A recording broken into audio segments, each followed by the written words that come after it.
हिंसा परमो धर्म की। आचार्य गुरुवर श्री कुंद कुंद भगवान की। आचार्य गुरुवर श्री ज्ञान सागर मुनि महाराज की।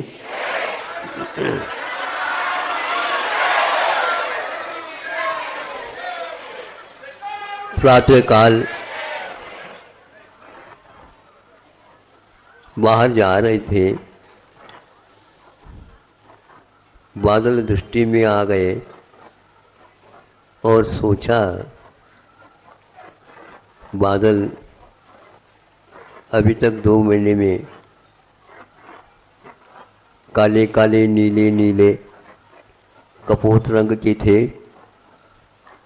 अब यह शरद ऋतु है, इसमें भी बादल घूमते हैं, किंतु शुक्ल लेशा के हैं।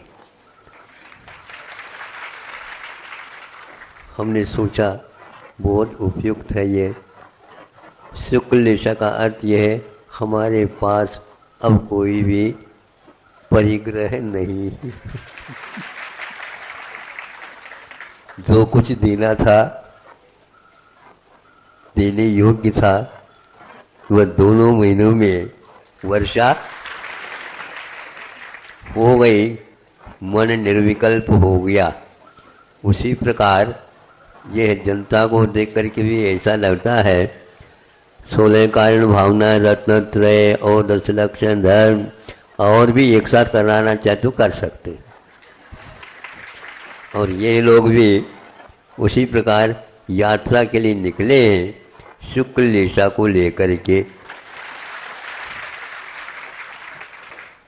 वो जो कोई भी और बचा हो उसको भी सही ठिकाने पर लगाने का विचार बनाओ। वैसे मैं सोच रहा था कि सुबह भी 2 बार दर्शन दे चुका हूँ और वैसे तो ये भूख लगी रहती है हमेशा हमेशा। जैसे बच्चे रसोई घर के बार बार परिक्रमा लगाते हैं वैसे ही ये लोग भी कितने भी दर्शन दे दो फिर भी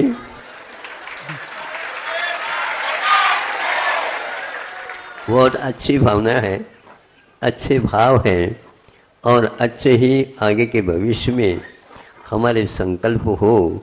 बाकी किसका कैसा क्या होना है ये हमारे हाथों में नहीं है।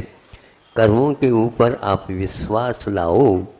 भारत में यदि धैर्य मिलता है, साहस आता है, प्रसन्नता बनी रहती है, तब जब हम कर्मों के ऊपर पूर्ण विश्वास करते हैं। कर्मों के उदय में जो होगा वही हमारा है, बाकी मांगने से मिलता नहीं, छीना झपटी करने से मिलता नहीं। पुनः किंतु आर्त ध्यान रौद्र ध्यान और होते हैं। इसलिए आर्त रौद्र परित्याग तद्य सामायिकम मतम शब्दा सर्वभूतेषु संयमेषु भावना। संतों ने कहा है संयम में हमेशा हमेशा भावना रखो, आर्त ध्यान रौद्र ध्यान आदि को त्याग करो,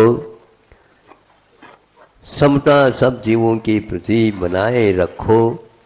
यह सब भाव सामायिक के पर्यायवाची है। सुन रहे हो?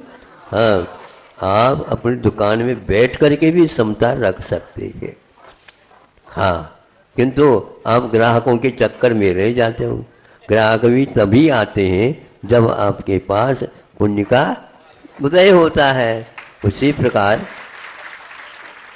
हमें भी कोई बुलाना नहीं पड़ता है, ग्राहक अपने आप ही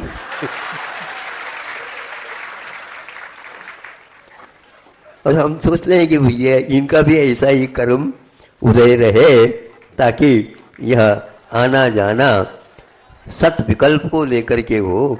बाकी जो है एक दिन सबको यहाँ से रवाना होना है। जब होना ही ये पक्का है, इसलिए हमेशा हमेशा भगवान की नाम लेते रहो। और